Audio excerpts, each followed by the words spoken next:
So guys, finally dumating na yung order natin na pickleball paddles galing sa Alpsport. Ito yung in-order natin guys, yung may bag. Yan. Tara, unbox natin.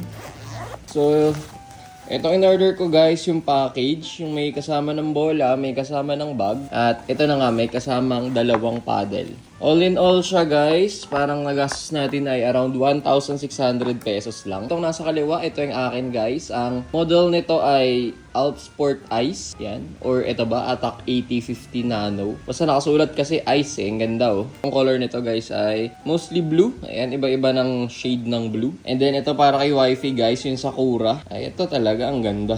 Pink na pink. Siguro ito yung version ng TX Cherry na pang pickleball naman. Kada dyan, may kasama na rin siyang grip. So, hindi na natin kailangan gripan. Ready to use na. And so far, wala pa akong alam guys sa specs ng pickleball paddles. Pero nakasulat lightweight, hybrid, saka soft EVA. Sound check. So, ganyan ang tunog guys. So, ayan, sound check natin kahit di naman kailangan. Baka maglaro tayo ngayon weekend.